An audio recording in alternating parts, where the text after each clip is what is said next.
When Ethiopian government troops took control of the Tigrayan regional capital of Mekele last month, Prime Minister Abiy Ahmed said the law enforcement operation against the Tigrayan People's Liberation Front, or TPLF, was over. Others said the conflict had only just begun. Abiy said no civilians have been killed by government troops. Both sides have been accused of rights abuses.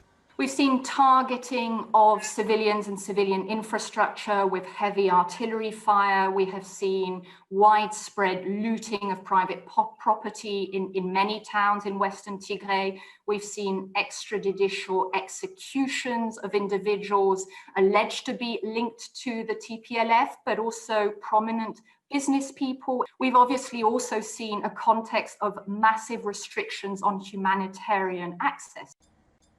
The conflict has impacted the region. There are numerous reports of Eritrean soldiers operating in Tigray. Eritrea's and Ethiopia's governments deny it. More than 50,000 people have fled to refugee camps in neighbouring Sudan. That's reignited an old border dispute between the two countries.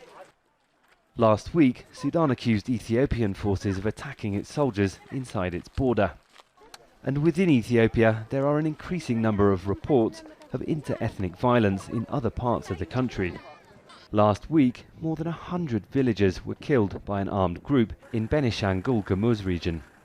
These type of incidents have been very, very frequent in Ethiopia, and those incidents have claimed the lives of dozens, hundreds, even thousands of people. So it really is a recurring theme. It has been a recurring theme for the last 6 months or a month, and that's the sad reality of it. It was mass protests in different parts of the country that brought Prime Minister Abiy Ahmed to power nearly 3 years ago. Before that, decades of authoritarian rule had frozen generations-old conflicts, many of them on ethnic lines. Abiy was credited with bringing in some democratic reforms. That's led some of those conflicts to start boiling over. His drive to unify Ethiopia has conflicted with growing demands of various ethnic groups who are seeking more autonomy. When you have over 100 ethnic groups in a country, you have to find ways of making things work, all right? So Abiy's, move towards, quote unquote unity is likely to cause more problems. TPLF is just one. The TPLF dominated the government for nearly 30 years before Abiy took over. One of the triggers of the conflict in Tigray was the postponement of elections that were due 4 months ago because of COVID. Now they're expected to be held amid growing tensions in 2021. Malcolm Webb, Aljazeera. Let's talk now to Martin Plaut. He's a fellow University of London and Horn of Africa analyst. He joins us on Skype from London. Martin Plaut, welcome back to the NewsHour. Why did the Prime Minister Abiy Ahmed misjudge this situation so horrendously? Two reasons for this.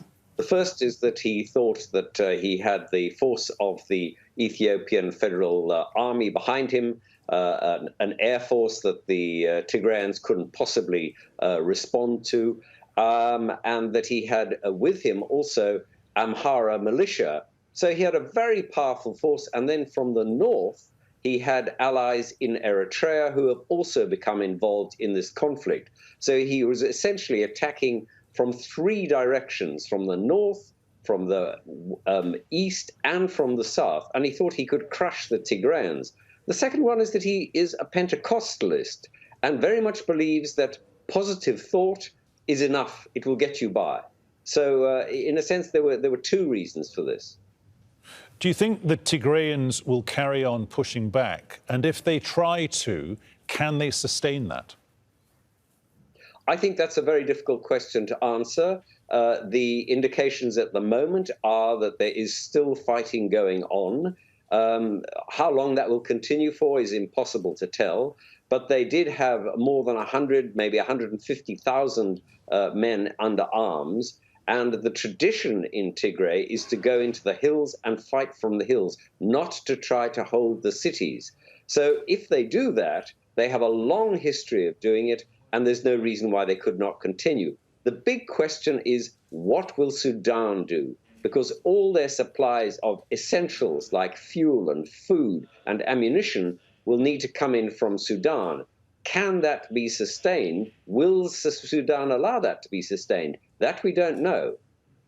So clearly this maybe never started out as a law enforcement operation. That was what it was labelled as. It sounds as if you're painting a picture describing this descending into almost a civil war.